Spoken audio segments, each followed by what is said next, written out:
Great. Volunteered to do it. I don't know who's gonna get it done. Am I on camera? See ya. Yes. Oh yeah, if you sit down. I don't like this camera angle either. I know. Oh. See, if you get around the corner enough, then you can be out of it. And maybe where I end up. You can just move the camera up. Make sure you're not, no one's texting you. Access this. Okay, we'll just zoom in on Kevin when he goes to sleep. It's warm in here. Is it me? We all might fall asleep. Lull to sleep after our lunch. Thank you. It's been tough. I don't have a lot of emotional bandwidth right now. So I'm sorry. if I'm less involved, it's been hard to think.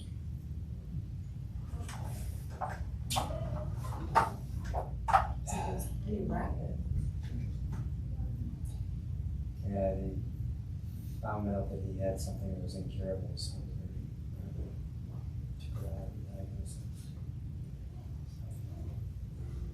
we're still adjusting that.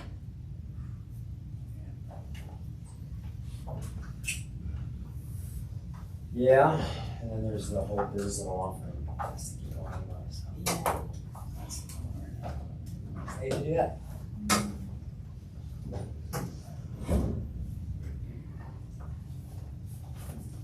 Not my favorite couple of months.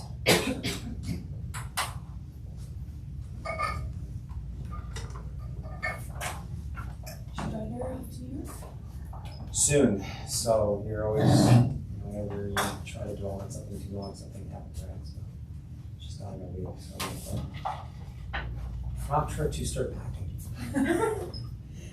How many The day suitcases before is will you forward. need? I did. Yeah, you doing? Yeah, so we're doing. David. You have an ice cream at the table if you want. All right, I can take that. There's a children's menu you're allowed to walk. Chicken fingers or mac and cheese. Here's also grilled. Yeah, grilled cheese. Or quesadilla. Something with cheese and a carbo product. Yeah. Or corn dog bites. I actually. You've been doing okay, David. I'm doing good thing. Hi Roger, how are you? Good, how are you? Good. I just made you a co-host, so you should be able to do your camera too. That's exciting.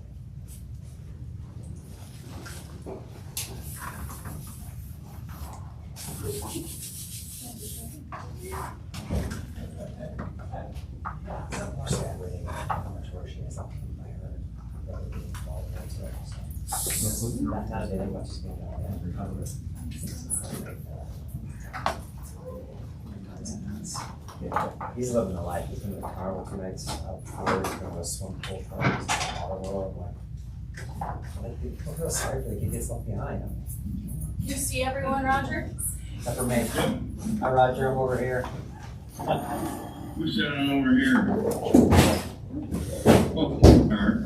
He wants to be in the corner. He wants to be in the corner, so he's not seen. Well, I'll raise my hand like this. Speaker. That both's possible to pronounce. When I look at it, I can't.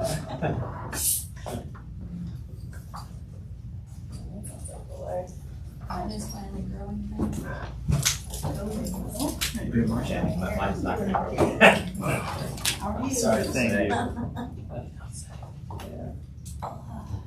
I told him this. I can. That's good. We did. Hey, Yeah. sad to report that when we went to the tour today, they said we may be the last people to go down into the valley. Really? They're shutting them off. They're gonna have an overlay. Yeah. Which probably Lunch Wednesday? almost better in some respects because you can see everything. Yeah, I should be. But it was really neat to get down. You only feet Well, I off got the a ground. couple, No. I got a couple. Trials. Mine already said yes. I got a couple ditch things. I got lined up on tomorrow. I'm Yes. You navigated it well? Well, Agreement. he only had to navigate northern, then they. We had 3 transfers. Bus, Planes, trains, and automobiles, huh? yeah, That's impressive. 3 different buses, yeah. Great. So I missed my last chance to walk at the bottom of the lake. I think so. Marcia, you and I both missed that. Yeah. Now the only way we can do it is with scuba gear. Yeah, Although- which is not happening with me. It's a long way to go. Yeah. 50 feet, I wouldn't do it either. Yeah. I'll bet when it's all done, Mhm. I'll bet when it's all done before they film, we'll get one more chance. Oh, well, I'll have to remember that and try to take that one. That would be That would be really so cool. With a flag. As long as it's not dry very long. I said, hope you have a very short window to do Yeah, that before it's. I want a 1 week window to let you do that, and then. So it looks like Heather, we've got. Yes, we're ready if you want. Okay, so I'm gonna go ahead and call the meeting to order. Heather, can you do roll call, please? Yes, Allison Gould. Here. Tom Duster. Here. Scott Bolwick. Here. Roger Lang. Here, Ken Houston. Here. Nelson Tipton. Here. Wes Lowry. Here. Kevin Bowden. Here. Jason Elkins. Here. Cliff Bartlett. Here. David Bell. Here. Heather McIntyre is here, and we have, Steve Ransweiler. I just blanked out. Fine. Steve back there. Yeah, here. And Councilmember Martin. Here. Alright, so the first order of business for today will be the election of chair. So I'm gonna open up the floor for nominations for the board chairperson. I move to recognize Roger Lang. I'll second that. Third, fourth, whatever. Okay, Whole quorum. so I'll take it that there's no second nomination. All right, so for the board, all in favor of nominating Roger Lang as president for the upcoming water board year, signal by saying aye. Aye. All right, Roger, I apologize. I didn't even ask you if you wanted to be president. Would you accept? Is that good for you, Roger? that's fine. Okay, all right. Well, with that, then I'm gonna turn the floor over to you, Roger, for the nomination of the vice chairperson. Okay, so why don't we go ahead with that, and I'll entertain nominations for vice chair. Are there any nominations from any of the board members? Scott has one. Yes, What do you Roger. got, Scott? Roger, I'd like to nominate Allison Gould, please. Is there a second? Yeah, I'll second. Tom, you seconded? Of course, we didn't All have right, an moved and seconded. I would be pleased. Also be vice chair, all in favor, say aye. Aye. Aye. Congratulations, Allison. Thank you, you too, Roger. All right, well, very good. That was, that worked out very well. I thought I'd just mention in case Ken hadn't mentioned this, too. The reason I'm not down there today is we're in North Carolina, and my wife and I got COVID about 10 days ago, so I figured it'd be best if I'd stay away for a meeting, so that's why I'm here, and, sorry to not be there, but anyway, that's just the way it is, so. Let's move on to the approval of previous month's meeting. Any, comments or concerns about last month's meetings, minutes? Is there a motion to approve them? So moved. Second? Second. Only four of us now. I know, it's a good, we gotta take turns. Okay. Well, they've been moved and seconded, and, we'll go forward with approving last month's minutes. Next, water status report. Who is Roger. doing that? Nelson will do it. Okay, go ahead, Nelson. Okay. Thank you, Roger. Flow of the St. Vrain Creek at Lyons today is 71 CFS. The 125-year historic average is approximately 125 CFS for this date. Call of St. Vrain Creek is the Palmerton Ditch. Admin number 5,630 with a priority date of May 31st, 1865. Call on the main stem of the South Platte River impacting District 5 is Lower Latham. Admin number 11,620. And the priority date is October 24th, 1881. Ralph Price Reservoir at Button Rock Reserve is full and spilling, elevation of 6,400.2 feet, releasing 30 CFS. Union Reservoir is at an elevation of 26.7 feet, 11,786 acre feet, so it's down approximately 1,000 acre feet from full, and we're releasing 15 CFS. And then on the St. Brian Creek Basin storage, as of August 1st, 2022, it was at 77% from full.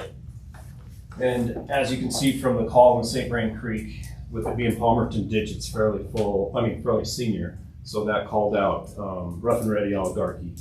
So we're releasing out of Pleasant Valley for flows going into rough and ready ditch for irrigation. And we're releasing out of Birch Lake oligarchy reservoir number 1 for oligarchy ditch irrigation water. So any questions, concerns?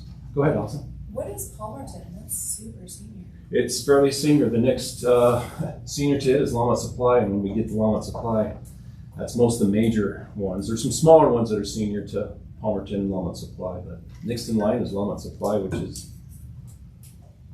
lately, the last several years, Wes, you can correct me, last several years, it has been Palmerton right around the middle of August and Longmont Supply towards the end. So the water, we're lucky that have been the last several years to fill basin storage so that we can go to storage for those ditches. So When do you think we'll kick into Longmont Supply, or will the call kick in? I don't, it's dropping quick, so it could be, I hate to say it, but it could be end of the week, so, but I don't know. It's gonna rain a whole bunch today. Yeah, there you go. There you go. We need the positivity. So Ken, so he actually beat us all on the peak flow by a landslide. So I'm gonna listen to Ken. It's gonna rain, and we're gonna be okay. So if we don't get rain, it's probably gonna be towards the end of the week. But if we get rain, they'll keep it in. If we get rain for several days, we might be able to get some other. What it really shows you is the value of that supplemental CBT supply, and that how much we rely on that. And I think this year, though, the river stayed in much longer than originally expected. We would have thought that we wouldn't have been as junior a call as long as we were. So feeling good about that, but emphasis added, especially coming off that kind of the little tour we had today, that CBT really does help us in these later summer months. Yeah. All right. Thank you, Nelson. You're welcome, Roger. Heather, any public invited to be heard or special presentations? We have none. Okay. Any agenda revisions? I've none. Okay. All right, on to development activity. Ken, are you going to cover that? I'll let Wes take this one. Thank you. So in front of you, on page 9 of your packet, Quill Commercial Center filing 1 final plat. This is an update. It's an update for acreage. Oftentimes when a plan set comes through, it's at the final stages, but sometimes they're just not quite there. Some acreage. Maybe I didn't hear that. It's starting to rain rather ferociously here.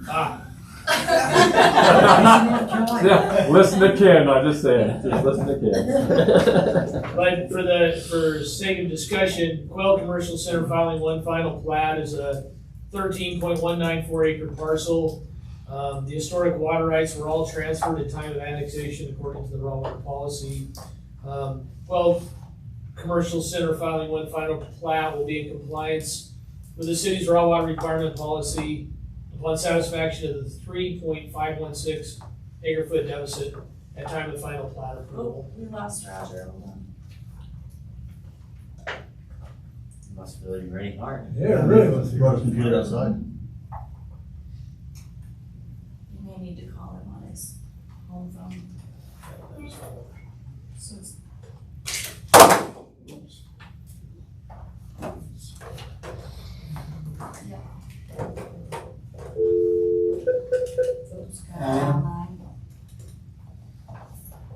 Yeah, that's nice.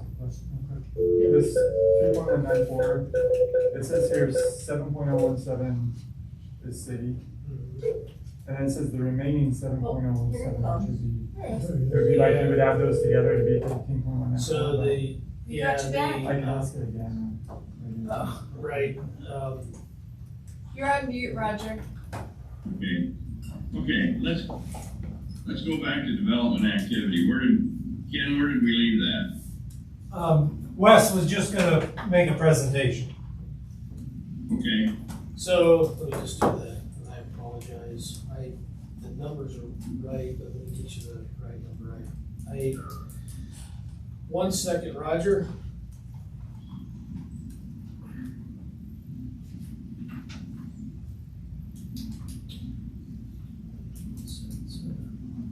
So, we have, Quail Commercial Center filing 1 final plat in front of you. The total acreage of 13.194, have a typo, actually it's a typo in my report. It's 6.177 acres that'll be transferred to the city ownership. So the remaining 7.017 acres will have full requirements due. That deficit is then 3.516. So Quail Commercial Center filing 1 final plat will be in compliance with the city's raw water requirement policy upon satisfaction of the 3.516 acre foot deficit at time of final plat approval. Thank you, Tom. I kept, that was one of the changes that I didn't get typed in here, but in my background calculation I have it, so. That's no problem. I just thought maybe I was reading it incorrectly. So that's really all I have, Roger, on that. 6 and some change. any questions or concerns about the proposal?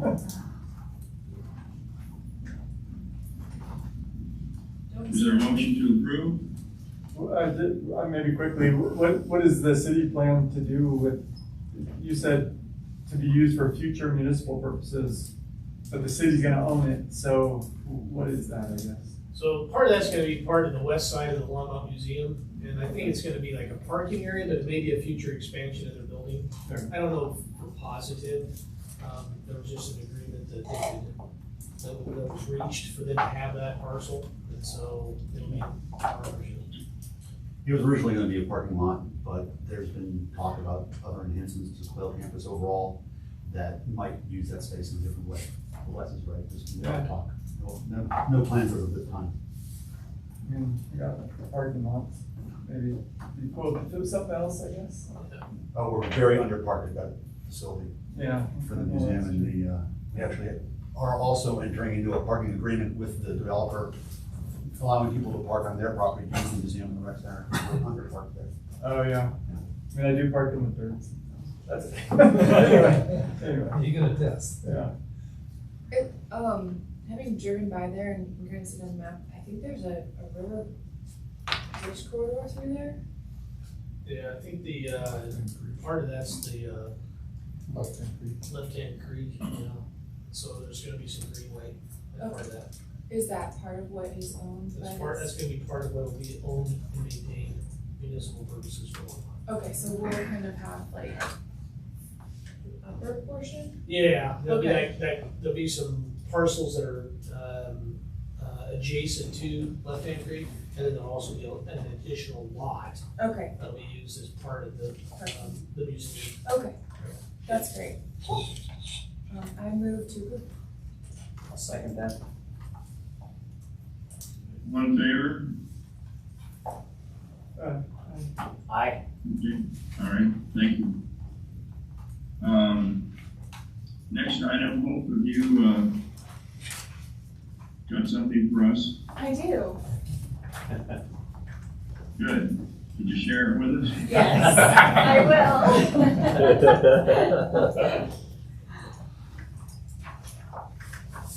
All right, so last meeting, I'm gonna pull up my notes, which are on my phone, so I promise I'm not like texting or being annoying or anything. So last meeting, we spoke about the water efficiency master plan, and that we're undergoing an update in the next coming years. So I'm gonna talk more about our timeline for that and where we see the update going and get you all's feedback for goals. So here's a little bit of our timeline. We're still on milestone 1, developing the scope of work, creating communication plan and outreach materials. But we're hoping to have everything finished and submitted to the state by the end of 2024. That will be when it's due, is 2025, and so we're hoping to get above that timeline. So this is just an overview of what we've accomplished. I went over this in our last meeting, but just to revisit, our main partnerships, again, are Efficiency Works and Resource Central. They're the ones who run most of our indoor and outdoor efficiency programs. We've done a couple of outreach projects like advertising. We do regular city newsletter articles and outreach through there. A lot of conversion to raw water irrigation in our parks and most of our golf courses. And then our automatic meter reading, our AMR meters, are still underway. So that's kind of what we've accomplished. Here are a couple of charts. The one on the left is our participants year to date in all of our programs. So you can see which ones are most popular and which ones we need more work on. And then on the right is our annual water savings based on our indoor and outdoor programs.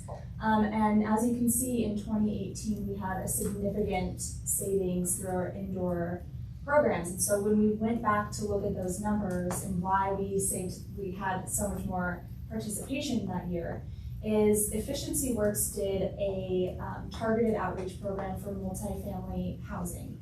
And during that time, we did over 2,000 audits, water efficiency audits in apartment complexes and multifamily homes.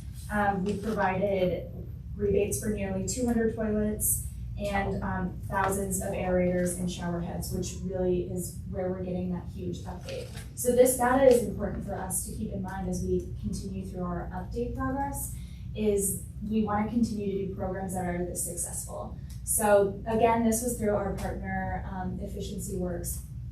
We haven't been able to do anything like this since COVID. So hopefully as we continue to just navigate our current times of unknown, we can continue to do projects like this. I don't foresee that we'd see this big of a participation again in Longmont, but hopefully we can get near that number. So that's something to keep in mind as we do our program goals. Can I interrupt with a question? Yeah. I should say. Yeah. So Longmont has a number of new multifamily projects going up. A lot of them are aimed at low income, although not all of them. Do our current building codes require that the efficient stuff is already in there? I believe so. Colorado is a water smart state, which means that all of our new toilets, sinks, shower heads have to meet a certain standard, which is why we probably won't ever see that big jump again, is because those are all kind of retrofitting things that weren't meeting those design standards. We can't even get the toilets that we used to rebate anymore. Like, they don't sell them anywhere. Mm-hmm. So as we continue to have new developments, our indoor programs will see less participation, which is why we also want to make sure we're focusing on our outdoor programs too. Thank you. Mm-hmm. So this is just a general direction of where we see that we want to go. First and foremost, we want to see a more aggressive conservation goal. Our current goal through our efficiency program is 10%. On average, we meet that annually, but it just kind of depends what kind of water year we're having. Our Climate Action Task Force, which was run through the Sustainability Department, asked us to do a 35% goal. Council approved not that exact number, but for us, and you can correct me if I'm wrong, but for us to continue to do more aggressive conservation goals, they have not approved 35% as our goal. So we can talk about if we want to reach for that high. I don't know if that's the best thing that we want to do, but we can see. We also want to make sure that we're addressing our climate change impacts on our future water demands and supplies.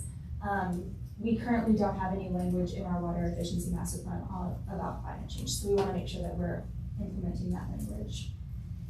Secondly, we want to make sure that we're creating sustainable and equitable landscapes. So you heard Frank today talk a little bit about our Growing Water Smart workshop that we're going to. That's a workshop that Ken and I are attending to with a lot of planners and city developers to make sure that we can update our city code and design standards. That's the ultimate goal, so that we are hitting those efficiency goals in our development moving forward. And so that will be a really good update in October for you all to see how that went, but we definitely want to implement those goals into our efficiency update plan. We also want to make sure that the city is acting as a role model. And I'd like to ask you all's opinions. We've talked a little bit about turf transitions, but what does the city being a role model for efficiency look like for you all? And how can we put that into our plan?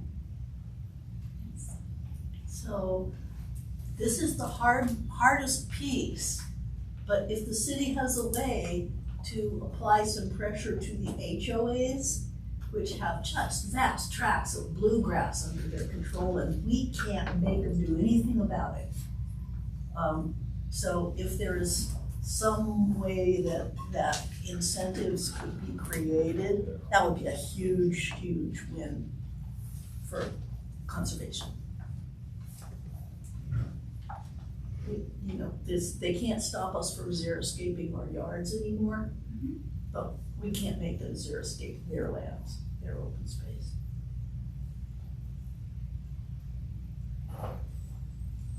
I would fully support that, and I think that some folks in HOAs don't understand that there are laws preventing HOAs from preventing you from going waterwise. So I think educating the homeowners themselves to the extent we can make a big difference. Good point. Last summer I was just told with a shaking finger by an HOA president, we can't have xeriscaping, it's against our covenants. So, Yep. But yeah, you're right, a lot of them don't know. Another point, and this may be a kind of a bigger question, is what happens to the conserved or saved water? I mean, if that water is ultimately just maybe not used by Longmont, but used by another Front Range municipality, is the net outcome the same? So I guess from my perspective, I would ask the question, how are we positively and proactively putting water back into the natural stream as opposed to just conserving it?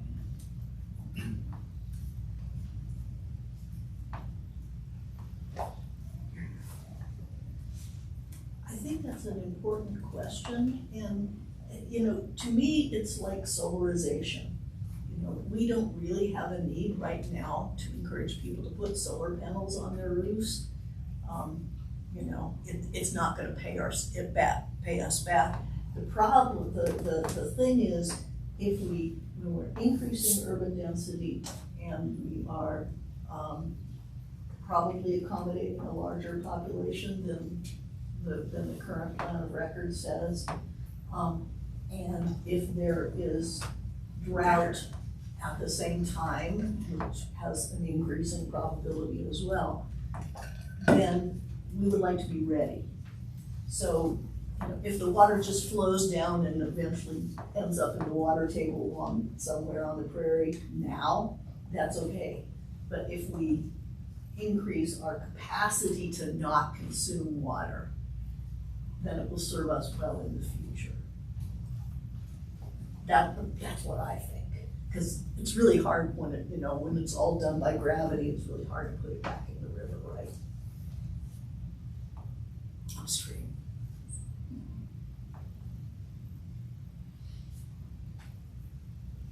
Any other feedback on city role models? One of the things we really want to have a conversation, that'll be part of the master planning process, is really defining what we feel like we should do as see, what does it mean to be a role model as a city? And it may mean us going much further than we have in the past. Maybe we're happy with where we are, but I think that's a process we want to go through, but we wanted to get you thinking about it. I can, in my mind, bring up a lot of things that we can do, but I don't know if that's where as a community or citizens want us to go. So that'll be the task. Yeah, I mean, one thing I think of when I see a bullet like this, right? It's like, at what scale are we talking about? Are we thinking about the city as a role model for its citizens? Or are we thinking about the city as a role model for other municipalities or cities, right? So like, do we want to be kind of out in front of a lot of these new innovations and et cetera, such that other cities look upon us and say, oh, what a role model, right? Or are we just talking like the city as a role model for its citizens? So for example, not having, leaky irrigation on our parks that, that is obvious to everyone who goes to the park. Yeah, it's framed currently in our minds of the municipality being a role model for our community members. But I love that your mind went there, and so maybe that can be like a long-term goal of Longmont being a water efficient community that other communities can look towards. Currently, I mean, that's Greeley in Fort Collins, like they're really water efficient. But we can be there someday too.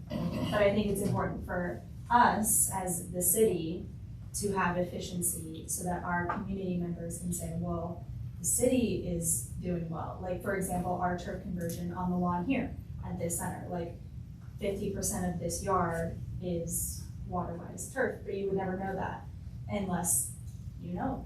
So I think it's important for us, to be efficient and be leaders for our community members and educate them on, look at our green grass, but we're using half the water that we used to use. So. Yeah, I mean, the most obvious stuff is of course, like I said, leaky irrigation and the things that you would look at your neighbors and say, oh, that's unfortunate or whatever, right? Mm-hmm. And so, that's the obvious stuff. The less obvious stuff, I think, is the things that we even discussed on the tour today, right? While we were at Northern Water, which is, the types of conversion projects to lower, water usage on, city managed properties that are perhaps more obvious than the one that's tucked away here in a neighborhood, mm-hmm.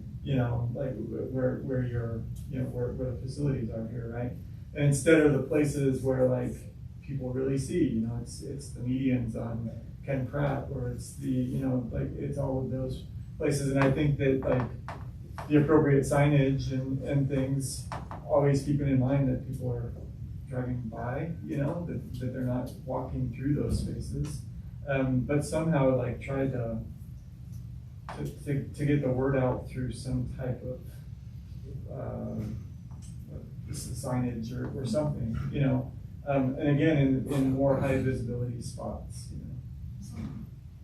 or even at parks, where people are visiting, etc. So if that conversion project perhaps didn't take place on the soccer field because there's all kinds of other factors involved with trampoline and everything else, right? But at parks where, on the fringes or in places where people are, rather than just back here.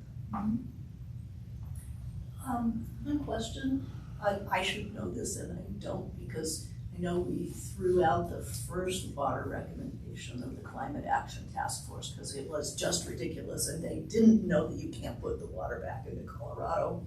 But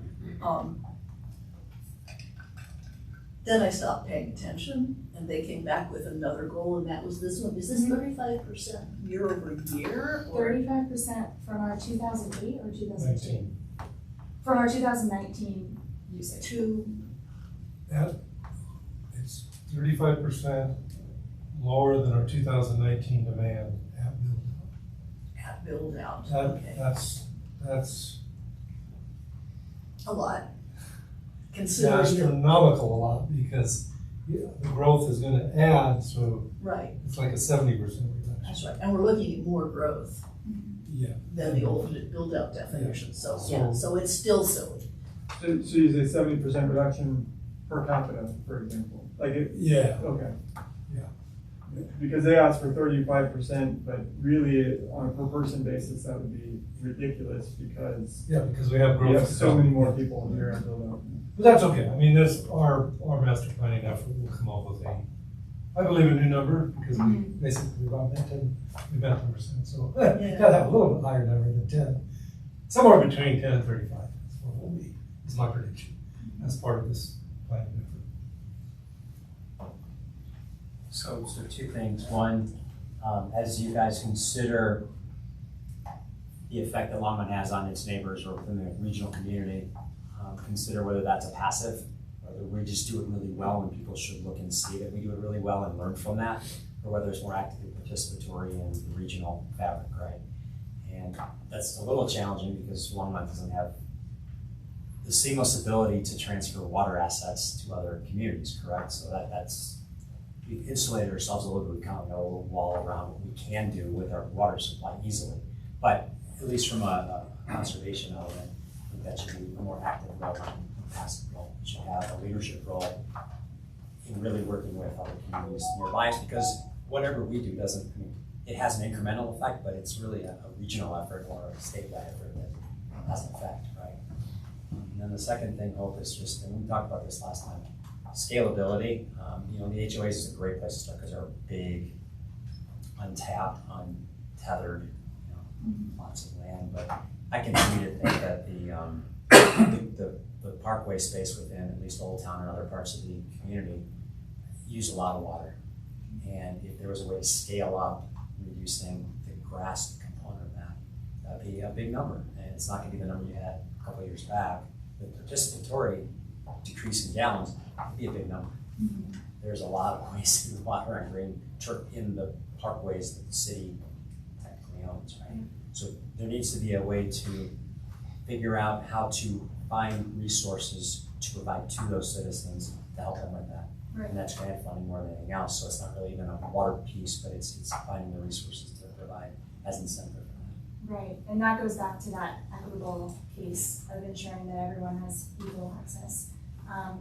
And those who don't have access, that we help them have access, which is important. So what is Longmont's kind of relationship to some of the things that we saw today? So, I mean, Northern as so does Longmont take the stance, well, we have our own kind of sustainability department, so therefore, are you actively working with Northern on the things that they were presenting, the different types of replacement projects and things in the, I forget the name of the partnership that they have with Botanic Gardens to have, you know, particular types of vegetation, et cetera. Are we participating in those programs, or do we say, well, we have our own department and so we'll take care of that ourselves? No, Northern is a huge partner.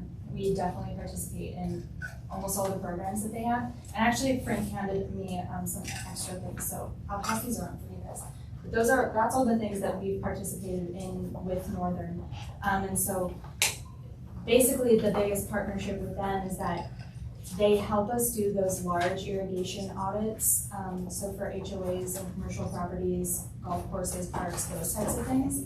And then they provide so many grants. So we, the city, can apply for their grants. Community members can apply individually. HOAs can apply. Golf courses can apply. And so they're funding a ton of these like turf conversion projects as well. So no, we do our best not to silo ourselves. Sustainability is a really like tight-knit community. So sustainability departments and water departments, I'm in like 5 meetings a week of different groups all across cities in the Front Range. We're all sharing resources and working really closely together. Yeah, and I mean, of course, that's a great thing to hear. Yeah. So I'm sure that we all appreciate that. And does Northern do audits? That was some thunder, so hopefully it's raining out there. Does Northern do audits as large in scale as citywide, so all the citywide property, or they focus mostly on HOAs, for example? So much smaller components? Kind of both. So we could eventually have all city-owned properties audited by Northern. It would just have to be like a project at a time. Inside. Yeah, and to fill you all in, we're hoping to do one of two park irrigation audits this year through Northern, and it's free to us as an allotee. And so they hired that engineering company that they were talking about. It's Aqua Engineering, and they come and do a systems analysis on our irrigation systems on like big properties like golf courses and those types of things. And so looking all the way into how it's designed and how we can change that efficiency if we need to. So I'm just curious as to whether, like, if you were to put enough of those together, enough of those audits together, whether you'd be able to kind of like get a slightly more accurate estimate or something as to like what you could expect in the future in terms of your savings, right? Yeah. So, I mean, even if you had 3 or 4 kind of, I don't know how you would select those, somehow representative, right, parks, you had 3 or 4 of those done, and then you said, well, if these parks are representative of the other parks that we have in our system, then we should be able to save X amount over some number of years or something, right? Mm-hmm. And so, at least it would maybe put a little bit kind of firmer bounds on some of the estimates that you're trying to assess for the future. Yeah, that's great. To go back to the savings and kind of you can't put it back in the river. Like say for example, we have food trucks and we reduced irrigation by 30%. Is that 30% what's gonna happen to that 30%? Is it going to be consumed somewhere else? Or is there a way that we can choose not to divert it from the west slope and allow it to form its natural basin? I mean, I think taking that next step and thinking of what you're going to do with it and how you're maybe going to be not just someone who's reaching in the front range setting a new trend, but maybe someone who's setting a new trend for the front range that benefits the west slope. Yeah, absolutely. And I think especially in the bigger Colorado basin, with all the challenges that we're facing, having that type of ability to share would really set our city up as a role model. So you not only be making the efficiency, but you be doing something with it and something where you can benefit someone. It's not necessarily your next I think that's a great idea. The question is what approach we would want to take, because I believe, and I could be wrong, and you guys are lawyers and I'm not, but as Ken knows, I really crammed on water law before running for this office, but I believe that if we refused diversions that we were allowed to make, would we not be in danger of losing the right and priority as well as not needing the water? It's kind of a different answer on our dry flows versus CBT water. Okay. CBT water, the underlying decree is owned by the U.S. Bureau of Reclamation. That water then is stored in Grant Lake Granby. It's allocated out of Lake Granby to participants. 310,000 participants in this allotment contracts in the CBT system. At the end of the year, we don't have any say whether or not it's diverted or stored or what happens. Basically, the system stores what it can. Most years, Granby's not full, so they store everything they have the right to. If we don't use it, it would revert back to the system to be reallocated the next year to other participants. But we don't lose our allocation priority. We don't lose our underlying water right, because that will still continue to be diverted and used. A greater conversation could be had with Northern and with the U.S. Bureau of Reclamation if we, if there was a desire of the greater society to put some of that water on past Lake Granby. That would be way beyond what we would have control of.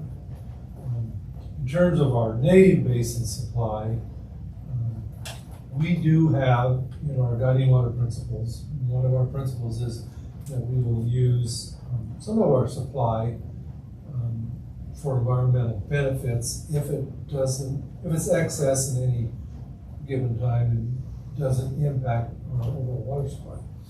So there are things we can do. Quite frankly, we've always found it more effective over the years to do it with operationally rather than if we just say, here, river, here's some water, we have no right to keep the first ditch downstream from home. So, yeah, that's a huge area. I would argue our water conservation, beyond being the right thing to do, and it will help us move forward, for future water supplies. But it also can help if we reach a point where there is some excess. It could certainly be used for environmental mitigation if we do it very carefully. Well, and I think what you would want to do is target a very specific objective, right? It's not just, well, we keep some water in the river for the fish, right, or whatever, right? You target something really specific. So maybe you've identified a particularly rich spawning ground or something that happens to be in between two places where you know you can release some water here and it won't be taken until it gets here, right? And so even if the next downstream user does take it, then it doesn't matter that the benefit has already been had, right? And so, if you looked for those types of opportunities, then you have a really tangible benefit rather than just kind of a more ambiguous one, right? So if you could really target something super specific that you could actually say, okay, this is the spot that we helped or something. I think another thing to be considered is risk management. For a long time, organizations like Sierra Club were saying, no more dams, no more reservoirs, we're keeping the natural environment natural. And they've kind of backed off on that as they have understood the potential harms of climate change. And now they're thinking, well, yeah, risk management is important and we should let people build reservoirs in case things get worse. So one thing that things like Union Reservoir expansion is a policy decision that might be good to consider, or building new reservoirs. It takes a long time to get new improvements. But that's another thing to consider.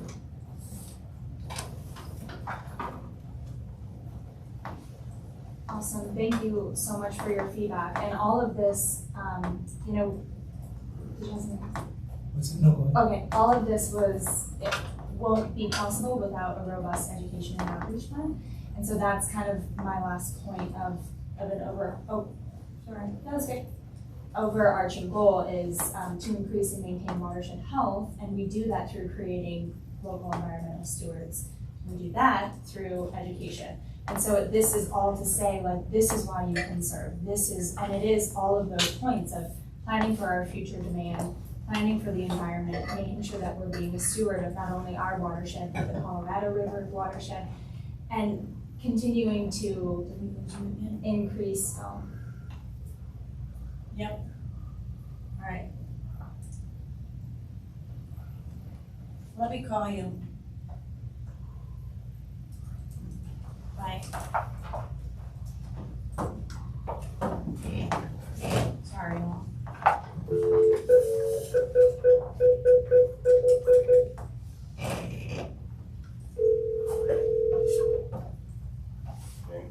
Do we have you with us? We're back. All right.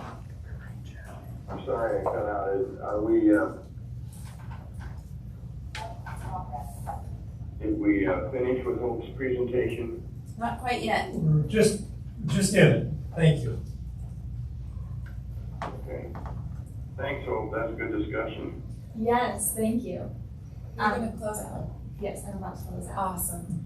But Keep going. But yes, just saying that all of these goals won't be possible without creating a robust education plan. So making sure that that's in there as well, and creating stewards of our local watershed. Let's go to the next one, thank you, Heather. Okay, very good. I just have one more slide. I'm sorry. I'm sorry, I'm taking all the time. No, we're taking it. He's seeing her. And so these are just a few of the program ideas that we will continue with our programming that we have with Resource Central, with Northern, with Efficiency Works. But just like I mentioned, education and outreach, code updates and design standards, Colorado scape prioritization, which is like the new Zeroscape. It's not, that's kind of the word that we're choosing to use, is Colorado scape, which is increasing, prioritizing native landscapes. Watering guidelines, turf replacements, but if you all have any specific program ideas that you'd like to see, we can talk about them now, or if you think about them, you can send them to me, but these are just kind of examples of where we see our program going, but any feedback would be lovely.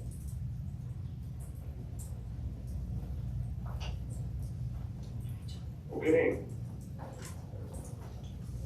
Let's move on to the next item. Thanks again, Hope.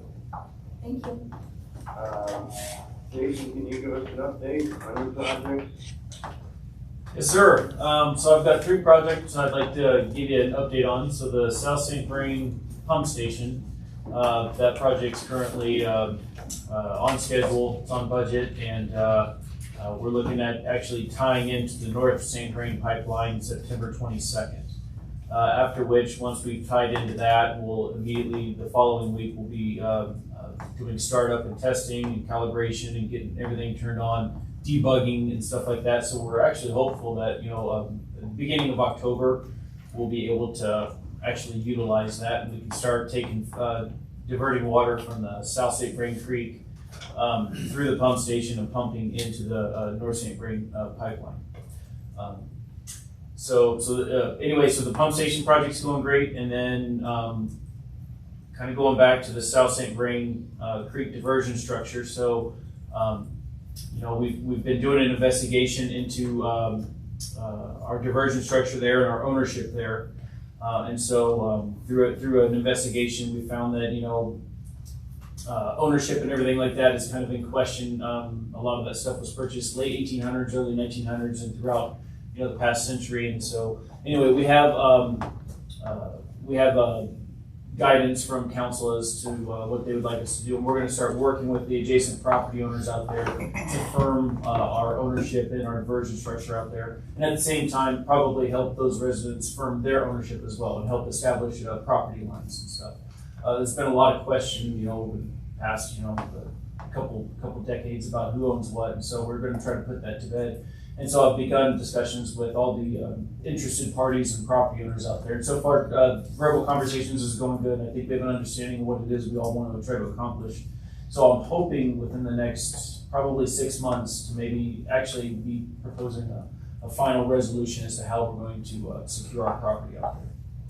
And then the last project I wanted to give you an update on was the Button Rock outlet. So a couple years ago, you might recall that we had rehabbed the outlet to Button Rock Dam, and that entailed rehabilitating the gate and the hydraulics and the cylinder and all that stuff. But one thing we weren't able to do was replace the bronze seat that the gate shuts down on. So that bronze seat's embedded in the actual outlet frame and everything. It was the way they constructed it, designed it, was never meant to be replaced. So fast forward a couple years to today, in September, we're going to shut down the outlet, let water go over the spillway, and we're going to rip out that old bronze seat and replace it with a 2-piece seat that will be serviceable in the future. And so in doing so, the main reason to do this is that Balzona, it's like an epoxy that we applied in there. It's not really working. Every time we shut the gate, water's just spraying off in different directions, and we'd really like to have better control of our regulating gate.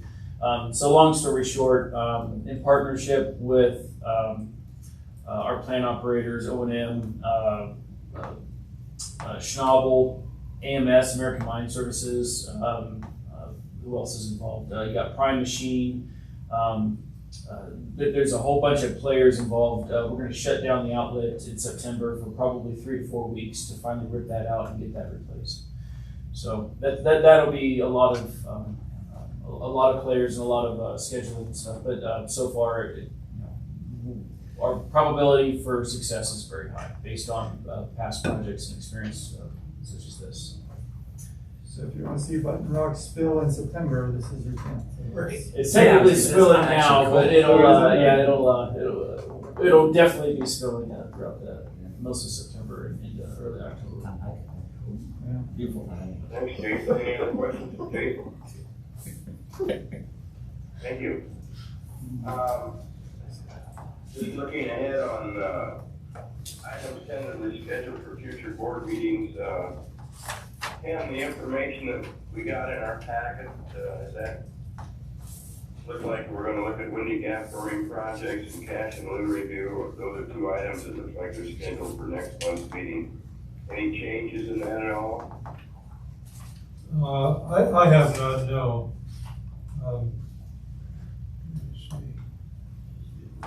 Yeah, that's just a verbal update for the Windy Gap. Yeah, cash and lieu are a quarterly review. Right. So no additions to that? No. The one thing I did want to talk about a bit at this point, just I sent out an email to the board.